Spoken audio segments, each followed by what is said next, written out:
we all know Mortal Kombat, the famously hyper-violent fighter that took over 90s arcades. A game so gleefully shameless in its gory kills, or fatalities to use the correct nomenclature, that it ultimately led to the creation of the ESRB, along with the help of Night Trap and Doom.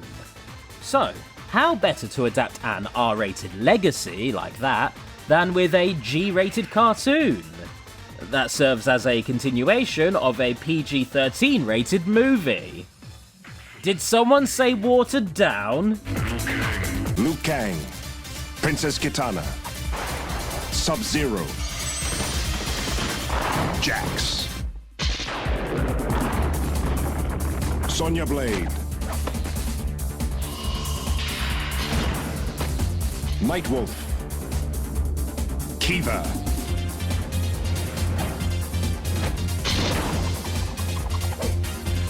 Curtis Stryker. Driven by purpose and bound by honor, these are the defenders of the realm.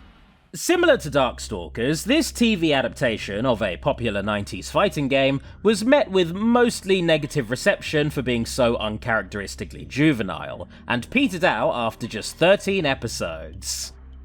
Wow, that is similar. But since the mainline Mortal Kombat series is currently working on a hard reboot, a la Tetsuya Nomura's interpretation of the prefix re, now seems like the best time to revisit an alternate, non-canon take on this story. A story of Earthlings, Outworlders, and gods fighting to the death. And not much else. Episode 1 is called Combat Begins Again, and starts with the Outworlders entering a portal in order to invade Earth. This is the basic setup for most of the episodes. We have to keep the cybernetic units from reaching the city. Duh! No kidding, Stryker. Combat time! It seems that by omitting Johnny Cage, the aura of douchebaggery that's usually drawn to him like a conduit has instead latched onto Sonya. But I don't quite understand why. Sonya's character is usually strong and taciturn and kind of quiet, so this just feels like Johnny wearing her freshly flayed skin as a suit, after executing a complicated command input.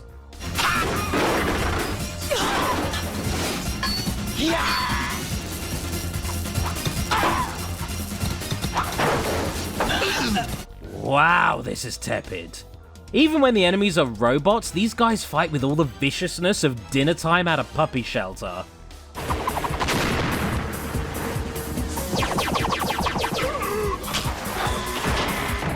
Okay, credit where credit's due, that felt a lot more like Mortal Kombat. I know how tight the TV budget is, so I can imagine the mechanical viscera there.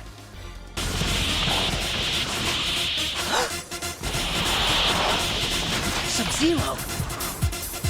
What's that sleazoid doing here? So, despite their rocky relationship with him, our main heroes fight alongside Sub-Zero, beloved star of everyone's favourite PlayStation platformer. Combat time! Sonya, I'm begging you, please stop trying to make It's Combat Time a thing. It'll never be a thing. Stryker, here voiced by a young Ron Perlman, which gets this show some easy bonus points, seals the robot invasion away with his sonic screwdriver police baton, leaving the uneasy Trucies to speak. It is true, I was once Lin Kuei and fought for the forces of darkness. But that was long ago, back when my brother was still alive. Okay, let me throw a bone for the Mortal Kombat fans. I've been wiki diving. So, since this show was released in the same year as Mortal Kombat 3, it is able to draw from the full original trilogy. As such, this is actually the second Sub-Zero, Kuai Liang, since the first was killed in both the original game and in the original film adaptation. However, we then flash back to said death as it appeared in the film, and what better way to demonstrate adaptation castration? Use the component which brings life.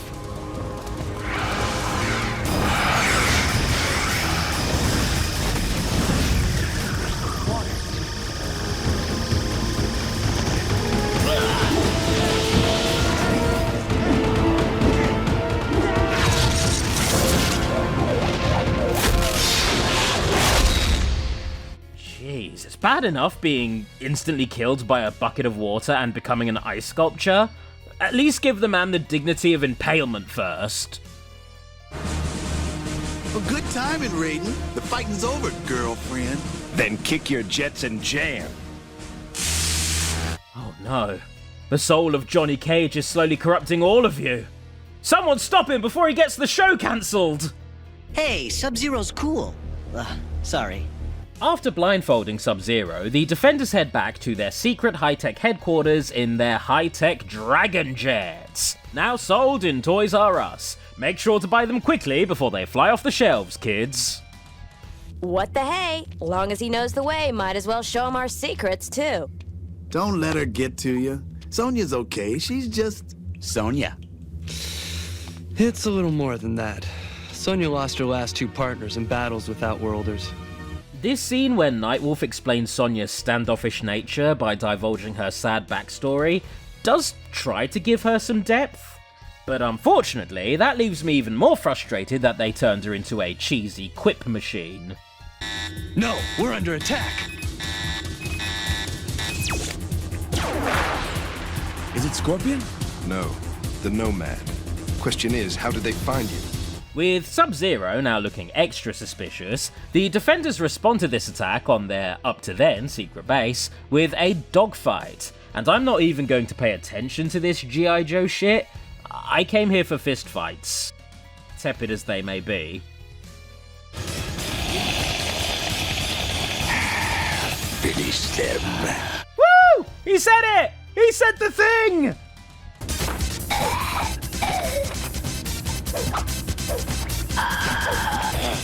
No honor, no victory.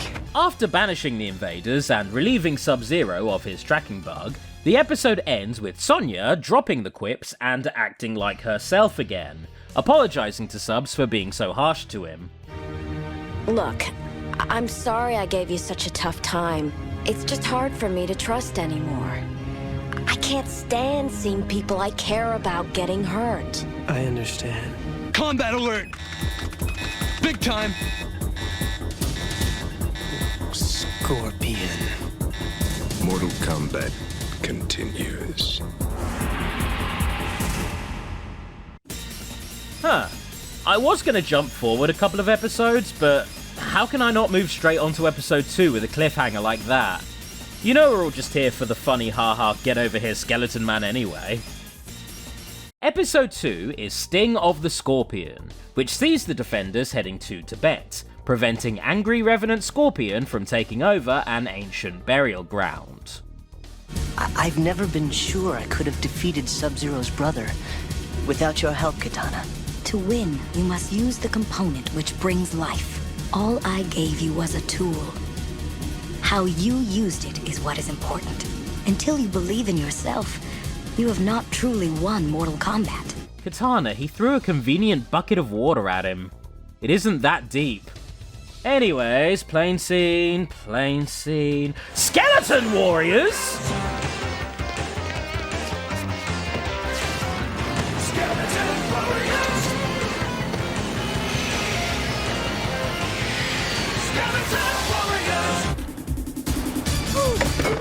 Rest in peace.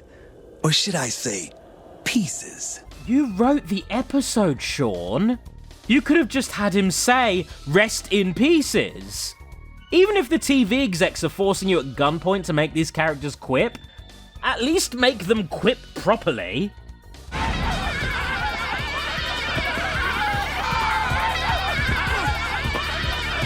Ah yes, the perfect recruits for my undead army. A freshly slaughtered flock of giggling lambs. From realm to realm, I will unearth my army of evil dead. You follow Scorpion and stop him before he resurrects every corrupt corpse in every realm. Love it. And then? Scorpion will probably hit Outworld first. Remember me? I'm the god that's powerless there. You're on your own. Yeah, so what's new? I feel terrible for both Raiden and Stryker in this show. The two function as leaders and seem to take their roles seriously, while everyone else just takes the piss out of them. As somebody fuzzy on modern Mortal Kombat lore, I wouldn't be surprised if this new reboot began with Raiden yelling "fuck this" and hoisting his godhood onto Liu Kang in a strop. Finding themselves in the Outworld, former residents, Kitana and Sub-Zero, take points. However, as they get closer to Scorpion, they are met with another horde of funny-sounding skeletons.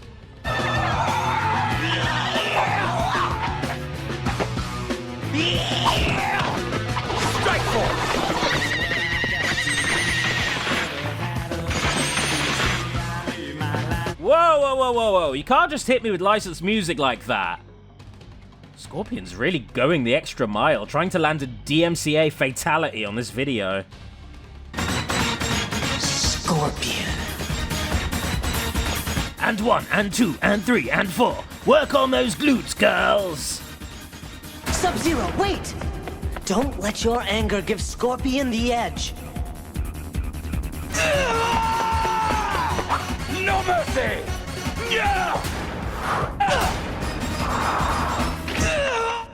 What did I just fucking say? Neither of you is man or ghost enough to stop me. You're no match for us.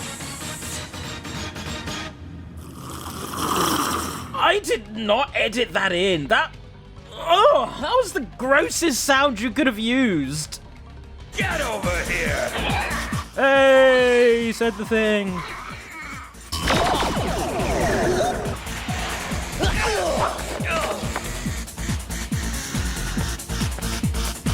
It has begun!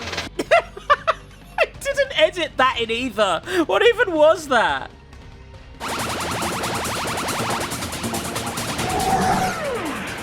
Oh my god, 3 for 3?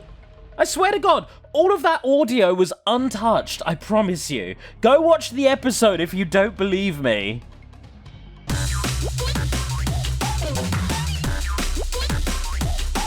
There's another rip starting. Mortal Kombat continues. Thanks for keeping me updated with the ongoing state of the show, Raiden. I really appreciate it. The title of episode 8, The Secret of Quan-Chi, proved to be very interesting in tandem with my Mortal Kombat wiki diving. I'm going to take you aside for a moment. Bear with me on this. Do you all remember torturing yourself with the Star Wars Holiday Special because you couldn't believe it was anywhere near as bad as everyone said it was? Do you remember coming out of it and thinking to yourself, wow, that was somehow worse than everyone said it was? Except for the B. Arthur segment, that was surprisingly charming. Wait a fucking second, was that the first ever appearance of Boba Fett? Well, this episode is exactly that afterthought, but with reoccurring Mortal Kombat villain Quan-Chi, who, based on the opening of his animated debut, is a massive ham and I love him.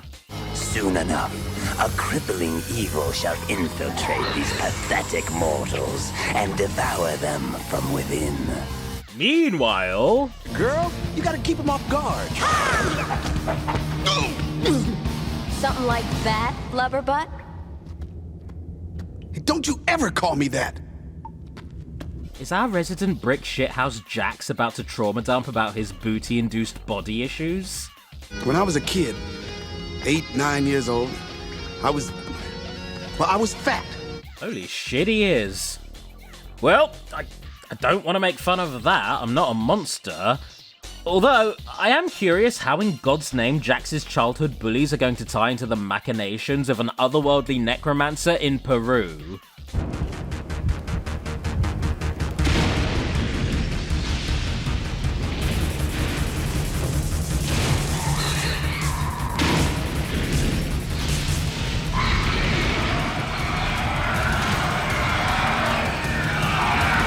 Come on, guys, where are the sound effects? Let's be consistent now.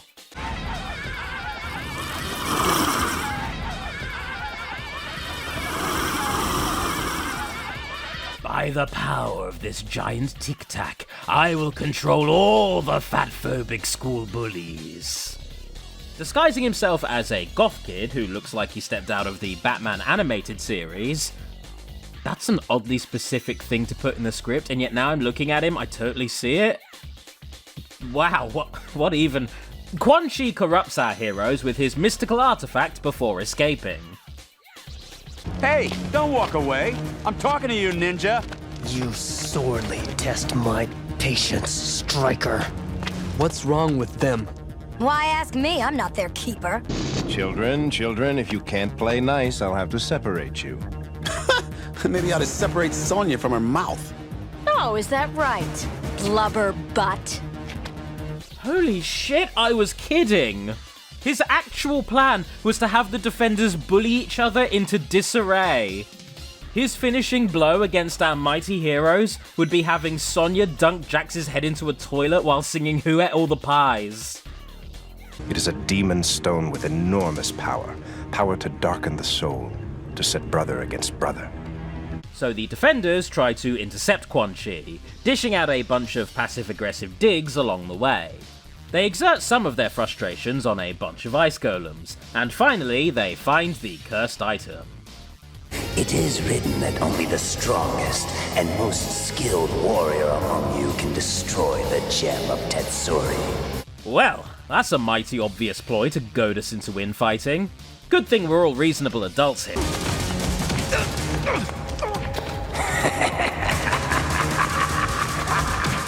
Quan-Chi steps out to deal with Nightwolf, the only one present who isn't corrupted. However, if there's one thing that will gain the attention of a room full of roid-raging meatheads, it's probably shooting a dog.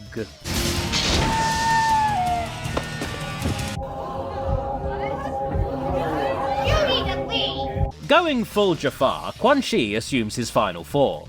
But when Nightwolf finally destroys the evil Tic Tac, his plans are ruined and he gives the best reaction to anything ever.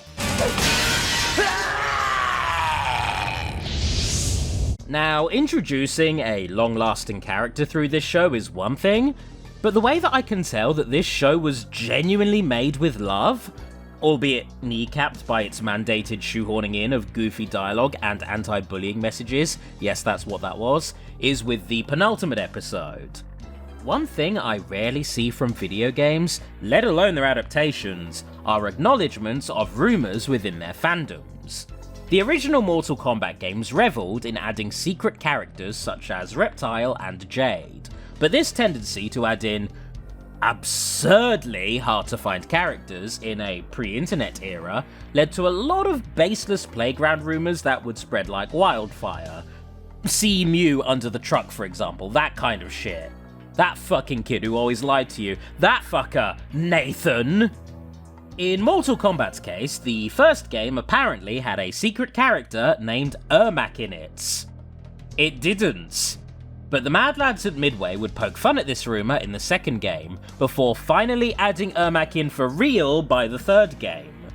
Another non-existent character was Mortal Kombat 2's Scarlet, who absolutely isn't in that game, despite what faked images would have you believe, and who took a far stranger route to canonization.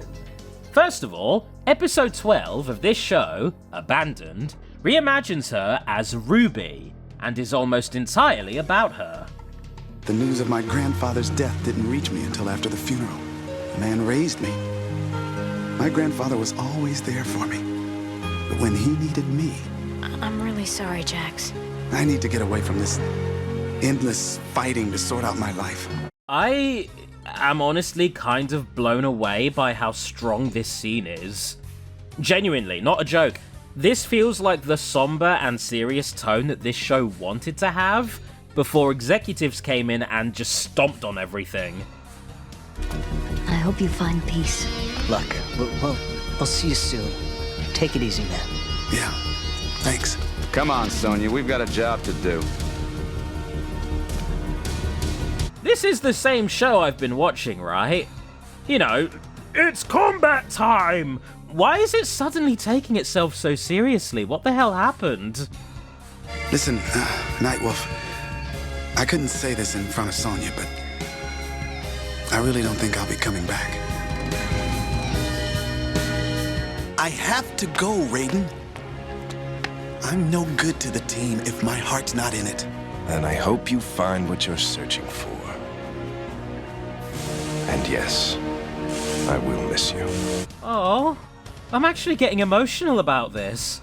This is like the hardest 180 in both tone and quality that I have seen in ages. I'm just gonna say it. If the whole show was as strong as this episode's opening act, it would have kept going. Secretly witnessed by Nightwolf and Sonya, Jax then starts seeing Ruby and confides in her. This makes Sonya understandably jealous, but the deeper issue is that Ruby is actually spying on behalf of main villain Shao Kahn, making her an ally of the aforementioned Ermac. Ruby, stay back!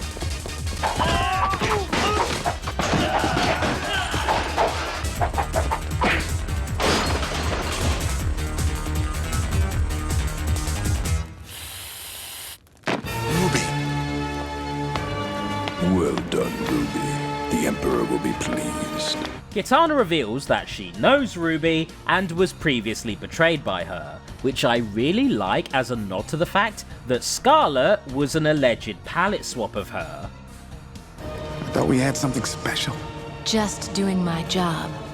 Nothing personal, Jax. Yeah, nothing personal. The Defenders travel to Ruby's realm in order to save Jax from Shao Kahn's torturous interrogation. And when they get there... Combat time! Okay, this episode has been great so far. You get one. Just one, Sonya. Betraying your friends is despicable. Forsaking your realm is unforgivable.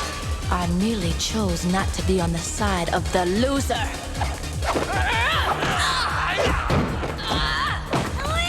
Despite her bravado, Ruby is genuinely guilty for hurting Jax, and eventually performs a double cross by dropping the Guardians into a floor trap, meaning Shao Kahn can't reach them. Okay, to be clear, it's the writing that kind of slaps in this episode. The animation is as you'd expect. Come with me. I'm sorry, Jax. After coming to the realization that they can never be together, strong as their feelings are, this episode ends with a somber discussion between Jax and Sonya on a mountaintop, in which Jax vows to stay and fight until the bitter end. Which in this case is one more episode. You still hurting? Truth is, I'm not sure I was really in love. Or just in love with the whole idea. Holy shit, how was that so good? After this episode, Ruby/Scarlet was shelved and forgotten about until 2011, at which point she was added in as a DLC character for Mortal Kombat 9, getting back her original name and still serving as Shao Kahn's bodyguard. Sometimes I'll remember to ask if a show that I've reviewed has had an impact on its overall franchise, and somehow, in this case, this utter failure of a show does, to an almost ridiculous degree. The series ends with episode 13, Overthrown, which centers on dethroning Shao Kahn and restoring Kitana to her rightful throne. And immediately, something about this episode feels wildly different. Try to figure out what it is. I promise you, Father, I will not give up the fight until I have at last overthrown Shao Kahn. And reclaimed your own rightful throne, my princess. The daughter has her father's inner fire. Asgarth, what news do you bring? No, I don't mean John Rhys Davies playing a hunky bird man, much as I love and respect that. I'm on about the animation. This is the final episode and it looks gorgeous compared to the rest of it. I can't even begin to guess why this would happen, nor could I find an explanation for it online. Did they spend the last of their budget outsourcing their finale to an expensive studio? If so, to what end? Was this maybe a last-ditch effort to boost ratings so renewal would go back on the table? Was this meant to be a movie tie-in that got demoted to the final episode? I genuinely don't understand. We cannot defeat Khan alone either. But allied with Princess Kitana, we can crush him.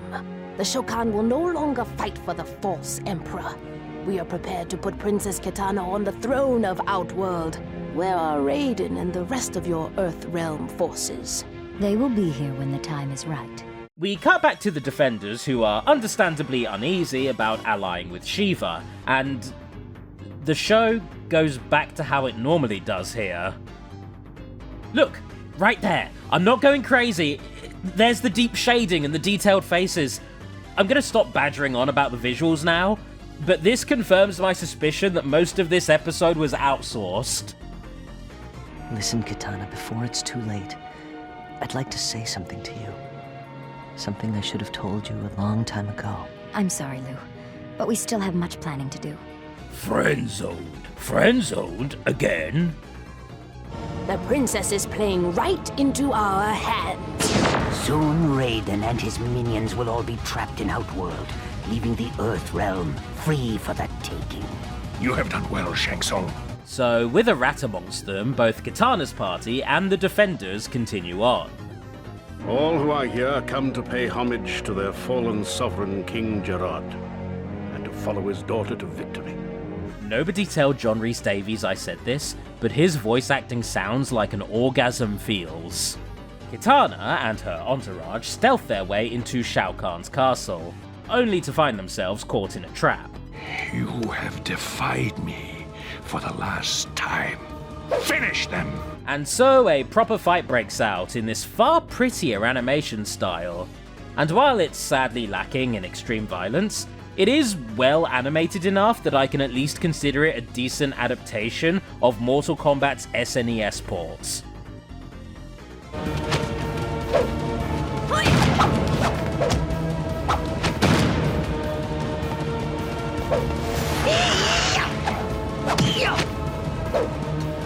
Eventually, Shang Tsung makes his presence known to all, declaring himself as the true king, overthrowing both Kitana and Shao Kahn, which, that just feels right for the OG final boss of the series. I can get behind this. Shiva, I command you to destroy Shang Tsung! I do not take orders from anyone who thinks Shokan are stupid. As everyone can see, you are the stupid one. The Shokan isn't stupid! You're stupid! Traitors! I will crush you both! No! You are finished! This dialogue, man. It's not Saturday morning quip bad anymore. It's just turned into pure, unadulterated ham. Just the most extra, over-the-top melodrama in both writing and delivery. And that, honestly, that works way better for Mortal Kombat. I'm actually kind of here for this. I have succeeded in luring Raiden and his minions here. True, true. And no matter what happens now with us trapped here, the Earthrealm is lost. What's he up to? By the way, gonna be a voice acting nerd again, Raiden in this show is voiced by Clancy Brown, while his direct film counterpart was played by Christopher Lambert. Something, there can be only one. Anyway, Shang's betrayal of Shao causes a huge upset for the Centaurs, who were fiercely loyal to the latter. And Kitana, realizing this, takes this as an opportunity to stir up dissent and prompt a civil war between the Centaurs and the Draconic Shokan.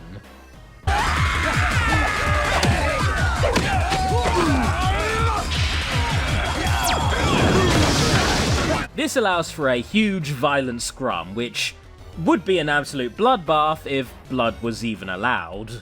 And with Nighthawk able to open them a gate back to Earth, the series ends with the Defenders returning home, while Outworld's rule is left completely up in the air. And that was Mortal Kombat Defenders of the Realm.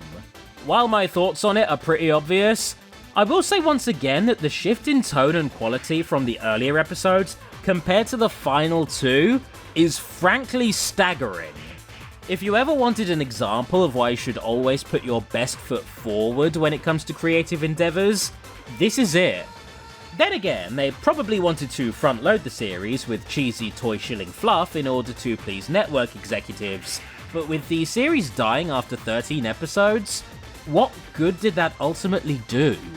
In an ideal world, this show would have taken itself more seriously, acted a little bit more adult, and maybe even indulge in some violence with a gradual pivot towards older audiences. I remember that I wasn't allowed to watch reruns of this show simply because of the brand association, so why the hell not? Instead, Defenders was left to die, not even gaining the traction of Street Fighter. The fuck? Huh. Not even gaining the traction of Street Fighter. Huh. Haven't had that issue in a while. I guess I'm just not allowed to say that title.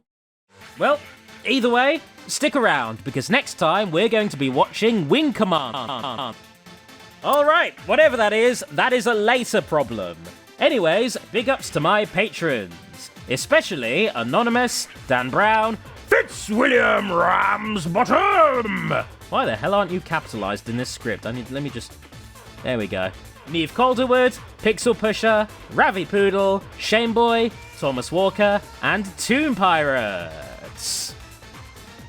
My favourite comment from the final episode's YouTube upload is, "I want to see Panthurk."